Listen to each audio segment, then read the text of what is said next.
have shown a stance as soon as you were appointed that you will do things differently. Is that right? That's absolutely correct. I did have my first press conference with the State House Press Corps, and I really just wanted to use that opportunity to make clear to not just the press corps, but all Nigerians, home and abroad, that the institution of the presidency does belong to them. And it is a sacred trust that has been given to the All Progressives Congress and President Bola Ahmed Tinubu at this time. And as a result of that understanding, in our engagements with Nigerians and our engagements with the rest of the world, we will not be a party to the kinds of insulting language that we've seen in the past from government officials toward Nigerian citizens. We will not be arrogant in our disposition as if we are higher or more important than the Nigerian citizen out there. We want to be sure that everybody understands that we're going to do things differently. We're going to respect Nigerians, and we're going to communicate with Nigerians on the basis of mutual respect and on the basis of true and factual and verifiable information. So, I mean, let's get it clear. There were times that expectations of Nigerians on those who spoke for government or leaders in this country were below par. You are telling us that you will do differently. I am saying unequivocally that I will do it differently, but more even when things do not go well, you will still tell Nigerians the real truth. Well, I believe it's always... And timely, too. Whether things are good or bad, it's always important to be honest with Nigerians. We will level with Nigerians. I think on the issue of how we engage with Nigerians, I think anyone who has followed me as an individual closely over the last several years as SSA to President Muhammadu Buhari would testify that they have never seen me insult anybody, not even my opposition, not to speak of the Nigerian citizens who have allowed us to have the opportunity to serve them. If you go through you search 5 years of my Twitter history, for example, you will not find a single insult that I've dished out to anybody because I was not raised to behave like that.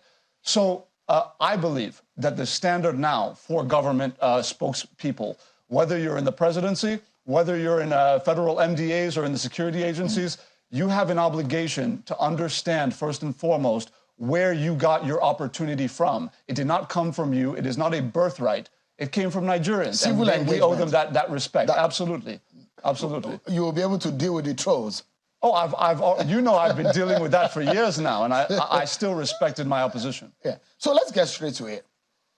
Is there a realization with your principle and the people in the presidential villa? Because as you know, for those of you who live in the glass house, those of you who are in power, there is a sense of disconnection sometimes because you do not sometimes go to the same market as some of us who are just ordinary Nigerians on the street. And there might be that disconnect that you do not really know what is going on in the country. Is that sense of realization and acknowledgement that Nigerians are really suffering?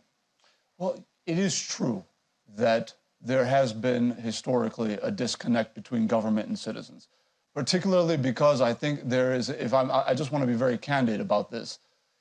I think some of this has to do with military era orientation as it relates to how government communicates with the people.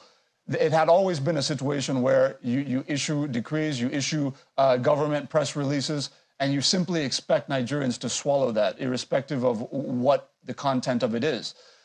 What I have tried really hard to bring to the table in my role as SSA on public affairs was really moving toward a two-way engagement in the country, where you're going to radio stations across the country, doing live Q&A sessions, listening to people who are hurting on the street, economically, security-wise, and otherwise, so that you can have that feedback mechanism to those in power.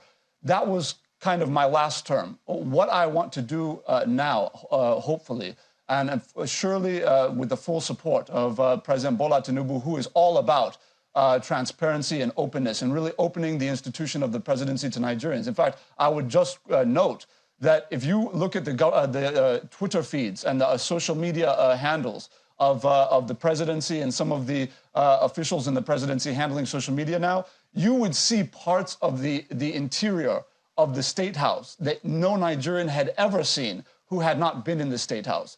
They are now taking, they're taking photos and videos in areas that previously were cordoned off. It's all part of that process of gradually, engaging Nigerians to say, look, we understand you gave us the opportunity and we're going to open this house. Are we able to see your principle more relating to the people?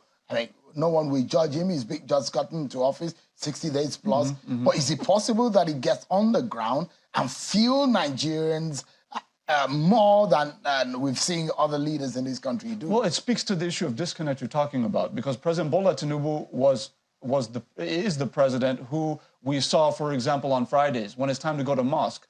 He broke kind of a custom of just attending the mosque within the State House. He went out to, mosques in Lagos, mosques in Abuja, really kind of interacting with people. As he goes out into various parts of the city, you'll even see situations where when he gets into his car, instead of just going straight to his car, he'll walk around, engage with people on the street at the gates of the facilities where he's at before he gets into his car. But it's not based on just the optics. That part of it is there. But the other part of it is, how do you have a structure within the State House that allows the commander-in-chief and the president to be able to get firsthand information from the ground of what is actually happening? I think it is absolutely true that for a long time it's been kind of a bubble, a kind of a maximum security prison. We want to break those walls down a bit. And I'd like to know, how do you explain that on one hand, you were negotiating with Labour, you had a meeting, you were in that meeting, few hours later, your government had gone to court to charge or to hold Labour in contempt of court over a matter you are sitting down to negotiate with them. Is that sincerity of purpose? Well, I think it's a little bit more nuanced than that, Shion, to be fair. First of all, I was not yet appointed as at that time, so I wasn't in that earlier meeting before the court judgment came out. But I do believe, as part of the negotiations that were going on then, that it was understood by the labor movement that government wanted to negotiate on the basis of good faith, but that it would test the legitimacy of the exercise in court.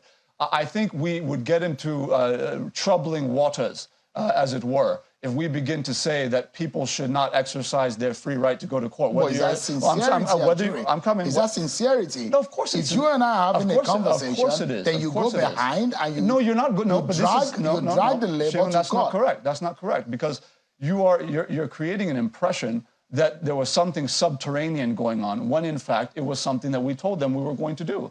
So there's nothing about going behind or creeping or being disingenuous. You're having a negotiation with somebody. You're saying, look, we need time because we are currently running a deficit, right? We simply do not have the money right now, given all of the controversies we know at the central bank, which right now there's an approved external auditor going through the books of the central bank. Knowing the problems we've had with our books over the course of the last few years or what have you, we now said, look, realistically, we have to be realistic. We're not going to be promising people things we can't deliver. If we don't have the money to do what you're telling us to do, we will tell you we don't have the money. So what we are saying is that it's with the subsidy savings that we can now bring out all of the palliatives that we're agreeing to. But if you are saying that you are going to shut the nation down because the money that you know is not available is not going to be put on the table in front of you, knowing that it's not available, then we are going to look you in the eye and tell you that we're going to take you to court and test that before a judge. And then the last point, Sheun, on that, is that let's also appreciate the fact, and this is in no way, shape, or form an attempt to antagonize the labor movement. It is absolutely true that people are hurting, Shion. Nigerians are hurting. Fuel prices have gone up. Food prices have gone up. Salaries have been impacted by the currency devaluation that's taken place as we've tried to unify the exchange rates. These are real problems, and people are hurting. So we do not in any way lambast or denigrate the labor movement for defending the yearnings of people when they're hurting. What we are saying is that when you come to the table, let's be fair-minded based on not an ideological concept, but on the basis of what the pragmatic reality is on the ground about what we have, what we don't have, what we can do, and what we cannot do. And then what we've said is that if you're not dealing with reality, then we would now become worried that the previous linkage that we all know it was an open linkage, it wasn't hidden, between a Labour Party presidential candidate who's currently in court and the labor movement. That was a reality. So we said, if you're not playing politics, then you're going to work with us on the basis of reality and not on the basis of fantasy. All right. I'll get to some of these other issues, because Nigerians need to get, the question is asking Nigerians to tighten their belt.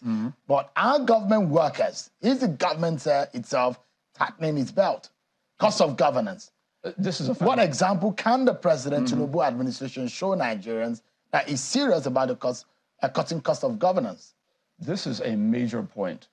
You know, the president has been absolutely clear, even during the campaign, that Aronsai report that several previous administrations had not been able to implement, he's dusting it off, he's opening it up, and he has committed. Really? Yes, I can say that. He is committed to the total restructuring of the federal government apparatus in such a way that we maximize savings. Look, this is not someone, the president is not somebody who is speaking on the base of pie in the sky promise. He's telling you, look, this thing I'm telling you I'm going to do, I did it in Lagos. Go and look at my record. Go and look at how I took 50% of the Lagos state civil service payroll in 1999 was made up of ghost workers.